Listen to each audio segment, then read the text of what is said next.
Magandang hapon ngayon ng February 8, 2026 at narito ang update ukol sa maging lagay ng ating panahon.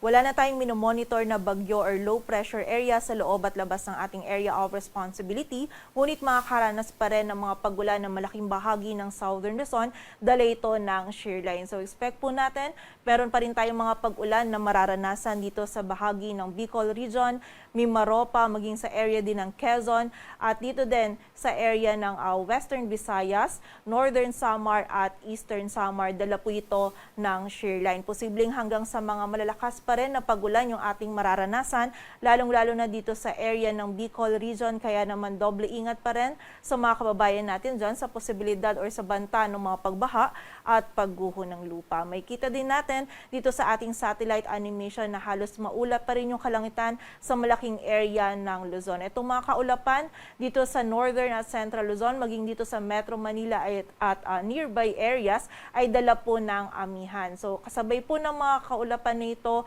or ng maulap na kalangitan na ito ay may mga pag-ulan din tayong mararanasan dito sa may Cagayan Valley, Aurora, maging dito din sa Nueva Ecija, Bulacan, Rizal at Laguna. Dala po ito ng amihan. And posible din na may mga light rains pa din dito sa Metro Manila, maging sa Cordillera Administrative Region at sa rest of Calabarzon. While for the rest of the country naman po, expect natin na magiging bahagyang maulap hanggang sa maulap yung ating kalangitan. Posible yung mga isolated light rains dito sa Ilocos Region at rest of Central Luzon, while may mga biglaang pag-ulan, pagkilat at pagkulog din na mararanasan sa malaking bahagi ng Visayas at Mindanao, dala naman ng mga localized thunderstorms.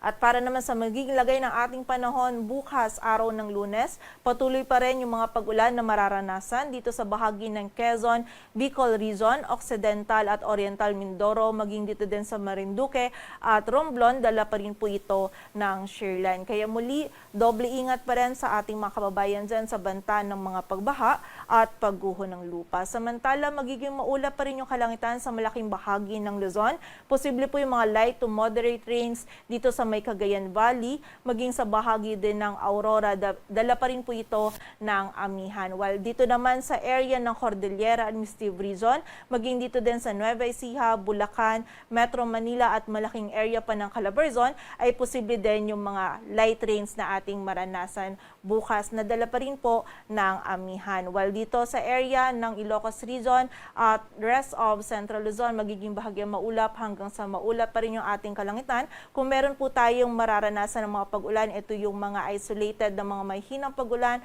or pag-ambon lamang na dulot pa rin ng amihan.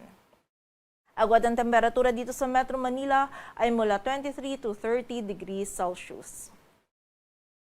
Samantala dito naman sa malaking bahagi ng Eastern Visayas, dahil na-expect po natin na posibleng bumaba yung axis ng shear line, ay makakaranas din po tayo ng maulan na panahon. Possible po na hanggang sa mga lalakas yung pagulan na ating mararanasan dito sa may Northern at Eastern Samar, kaya naman muli, doble ingat po para sa ating mga kababayan dyan sa posibilidad ng mga pagbaha at pagguho ng lupa. Samantala dito naman sa area ng Palawan, rest of Visayas, maging dito din sa buong bahagi ng Mindanao, magiging bahagyang maulap hanggang sa maulap yung ating kalangitan.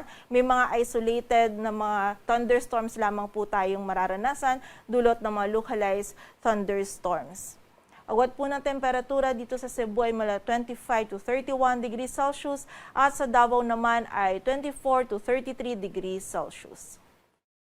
At kaugnay ng mga pag-ulan na dala ng shear line, meron po tayong inisyu na weather advisory kung saan possible pa rin po yung 50 to 100 millimeters of rainfall ngayon hanggang bukas ng hapon dito sa Quezon, Camarines Norte, Camarines Sur, Albay, Sorsogon at sa bahagi ng Catanduanes. While tomorrow afternoon naman hanggang Tuesday afternoon, meron pa rin po tayong 50 to 100 millimeters of rainfall ng mga pag-ulan dito sa may Camarines Sur, Albay, Sorsogon, Catanduanes, Northern Samar at Eastern Samar. And from Tuesday afternoon naman to Wednesday afternoon, possible pa rin po yung hanggang sa malalakas na pag-ulan dito sa Albay, Sorsogon, Northern Samar at Eastern Samar. Dala pa rin po ito ng shear line. So muli, doble ingat at pagiging alerto pa rin po para sa ating mga kababayan sa banta ng mga pagbaha at pagguho ng lupa.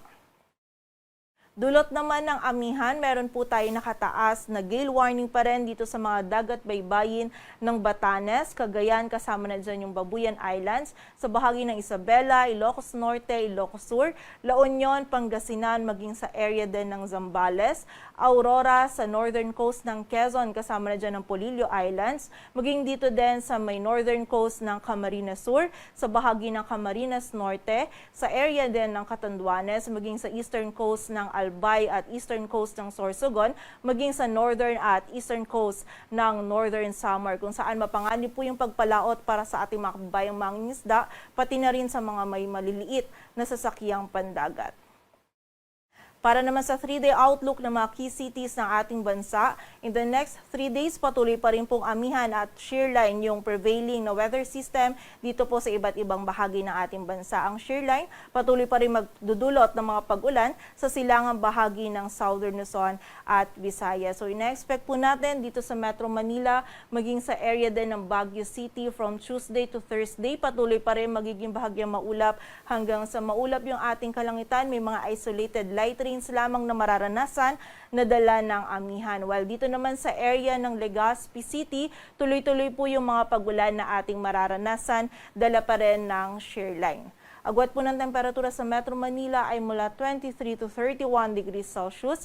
Sa Baguio City ay 13 to 23. Dito naman sa area ng Legazpi City ay 24 to 29 degrees Celsius. Dito naman sa bahagi ng Visayas, ina-expect po natin na sa Metro Cebu at Iloilo City from Tuesday to Thursday ay magiging bahagyang maulap hanggang sa maulap din yung ating kalangitan. Meron lamang tayong mararanasan ng mga biglaang pag-ulan, pagkilat at pagkulog dulot ng mga localized thunderstorms. While for the area naman ng Tacloban City ay magiging maulan din po yung ating panahon, dala ng shearline. So again, pag-iingat pa rin para sa ating mga kababayan. Agwat ang temperatura sa Metro Cebu ay mula 24 to 31 degrees Celsius. Sa Iloilo City ay 23 to 31, while sa Tacloban City naman ay 23 to 30 degrees Celsius. For the area naman ng Mindanao, partikular na dito sa Metro Davao, Cagayan de Oro City at Zamboanga City ay magiging bahagyang maulap hanggang sa maulap po yung ating kalangitan. Less po yung mga pag-ulan na mararanasan natin kumpara ng mga nakarang araw, but possible pa din yung mga biglaang pag-ulan, pagkilat at pagkulog dulot ng mga localized thunderstorms. Agwat ng temperatura sa Metro Davao ay mula 24 to 32 degrees Celsius. Sa Cagayan de Oro City ay 24 to 31 at sa Zamboanga City naman ay 24 to 33 degrees Celsius. Dito sa Metro Manila, ang sunset natin ay mamayang 5:58 p.m. while ang sunrise naman ay bukas ng 6:22 ng umaga.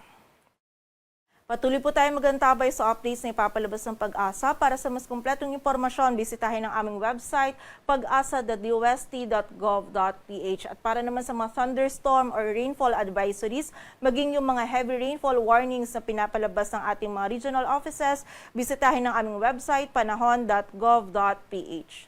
At yan po muna ang latest dito sa Weather Forecasting Center ng Pag-asa. Grace Castañeda, magandang hapon po.